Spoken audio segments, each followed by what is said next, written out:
US जैसा देश, UK जैसा देश, कनाडा जैसा देश आज से 50 साल पहले बहुत अच्छा था, बहुत अच्छा था। अच्छा। और आज वो गरीब नहीं, आज वो गरीब नहीं, बहुत ज्यादा गरीब हो गया है। ठीक है, आप वहाँ पे आप ये नॉलेज अच्छी है, ये नॉलेज अच्छी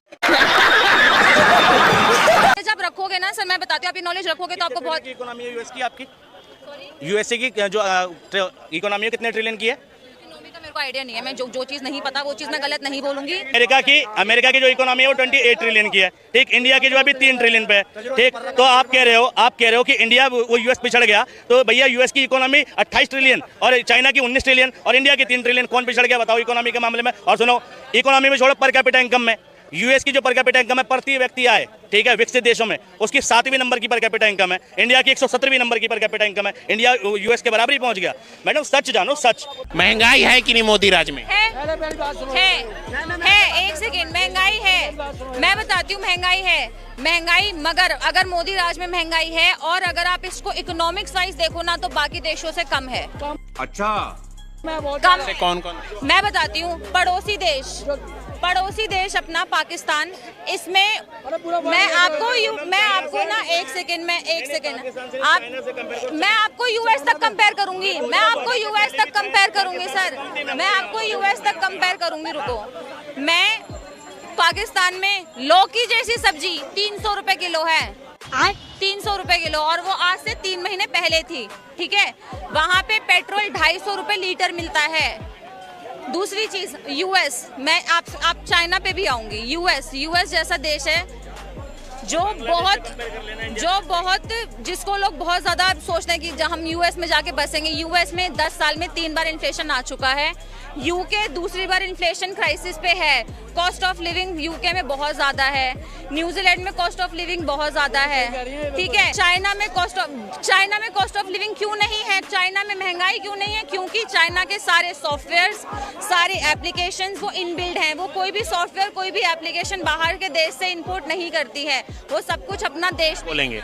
नहीं, बांग्लादेश की करेंसी से तुम पाकिस्तान से कंपेयर कर रहे हो तो बांग्लादेश से भी कंपेयर करो। बांग्लादेश की करेंसी डॉलर के मुकाबले कहाँ और इंडिया की करेंसी डॉलर के मुकाबले कहाँ है?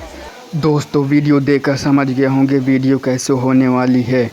इससे पहले हम आपको पूरी वीडियो दिखाएं, हम आपको ये बता दें कि ये अंधभक्त महिला भक्ति में लीन है और इसकी भक्ति को उतारने के लिए इस चश्मे वाले भाई ने इसको अच्छी तरीके से धुलाई डाला और इतना धोया कि आज ये अंधभक्ति करना भूल जाए कि आज के बाद से ये कभी नहीं करेगी।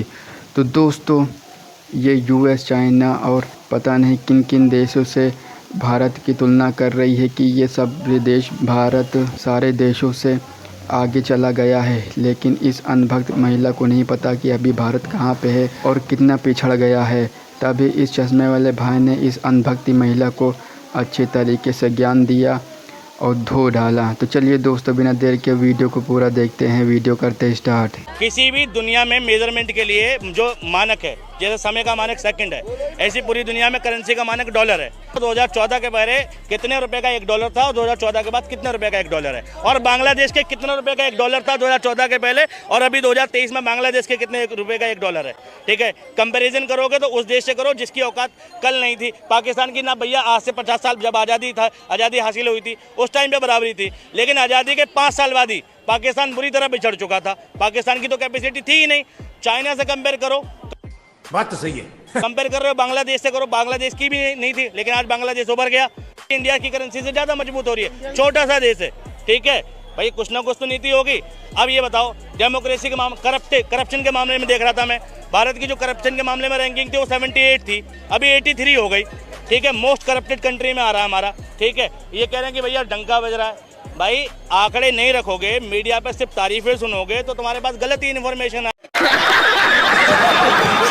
जो ये बात कर रहे हैं बांग्लादेश की, चलो ये बात करें पाकिस्तान की। पाकिस्तान आज से 50 साल पहले भी नहीं था, अभी भी नहीं है। यूएस जैसा देश, यूके जैसा देश, कनाडा जैसा देश आज से 50 साल पहले बहुत अच्छा था, बहुत अच्छा था। और आज वो गरीब नहीं, बहुत ज्यादा गरीब हो गया है, ठीक है। आप वहाँ पे ये नॉलेज मैं बताती हूँ, आप ये नॉलेज रखोगे तो आपको बहुत। इकोनॉमी है यूएस की, आपकी यूएसए की जो इकोनॉमी है कितने ट्रिलियन की है? इकोनॉमी का मेरे को आइडिया नहीं है, मैं जो चीज़ नहीं पता वो चीज़ मैं गलत नहीं बोलूँगी। अमेरिका की जो इकोनॉमी है वो 28 ट्रिलियन की है, ठीक, इंडिया की जो है अभी 3 ट्रिलियन पे है, ठीक। तो आप कह रहे हो कि इंडिया वो यूएस पिछड़ गया, तो भैया यूएस की इकोनॉमी 28 ट्रिलियन और चाइना की 19 ट्रिलियन और इंडिया की 3 ट्रिलियन, कौन पिछड़ गया बताओ इकोनॉमी के मामले में। और सुनो, इकोनॉमी में छोड़ो, पर कैपिटा इनकम में यूएस की जो पर कैपिटा इनकम है प्रति व्यक्ति आए, ठीक है, विकसित देशों में उसकी 7वीं नंबर की पर कैपिटा इनकम है, इंडिया की 117वीं नंबर की पर कैपिटा इनकम है, इंडिया यूएस के बराबर ही पहुंच गया। मैडम सच जानो, सच। ठीक है, आप तारीफ करो, किसी के समर्थक बनो, विरोधक बनो, अलग बात है। पॉपुलेशन बढ़ी है तो इंसान भाई देश में काम कार्य करने की क्षमता बढ़ी है, विदेश में जाने वाले लोगों की संख्या बढ़ी है, और विदेश में अगर लोग गए हैं तो शुद्ध कारक आय बढ़ी है, NFI बढ़ा है, net factor income from abroad बढ़ा है। भाई जितनी ज़्यादा पॉपुलेशन होगी उतनी ज़्यादा पॉपुलेशन काम करेगी, पॉपुलेशन काम करेगी तो इकोनॉमी में तरक्की होगी। तो भैया ये तो मोदी जी के लिए प्लस पॉइंट मिला, आबादी बढ़ गई तो घटा थोड़ी है इकोनॉमी के मामले में। और अरे बाप रे, ये तो धोती खोल रहा है।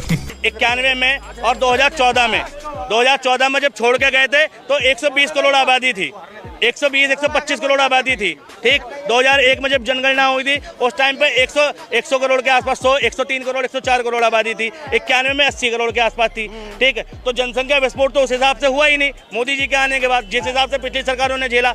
आज़ादी के टाइम पे भारत की आबादी जो थी वो लगभग 25-26 करोड़ हुआ करती थी, लेकिन उसके बाद जो ड्रास्टिक चेंज आया, भैया देखो कहाँ 25-26 करोड़, वहाँ 100 करोड़। मतलब कांग्रेस 25 से 100 करोड़ होने पर भी जवाबदेही थी उसकी कि भाई हम महंगाई कंट्रोल करेंगे, और इसकी आबादी, इस बंदे की आबादी 100 से 130 करोड़ होने के बाद भी तय नहीं हो रही।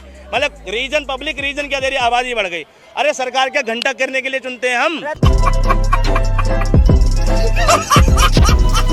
तो दोस्तों, उम्मीद है आपको वीडियो देखकर बहुत ही मज़ा आया होगा, और इस अंधभक्त की महिला की अब आँख खुलकर चार हो गई होगी कि ये मुझे तो अंधभक्ति में लीन थी और ये इस भाई ने मेरी आंखें खोल दी। अब शायद ये सही रास्ते पर, अंधभक्ति को छोड़कर सही रास्ते पर चली आए। और इस महिला पर आपका क्या कहना है कमेंट करके ज़रूर बताएं दोस्तों। और इस भाई ने तो इस महिला की तो अच्छी तरह से धुलाई कर दी है, अब ये आगे कहीं भी बोलेगी तो सोच समझ कर बोलेगी। तो चलिए दोस्तों, वीडियो को लाइक करो, चैनल को सब्सक्राइब करें ताकि आपको ऐसी वीडियो मिलती रहे। मिलते हैं नेक्स्ट वीडियो में, तब तक के लिए टाटा बाय बाय।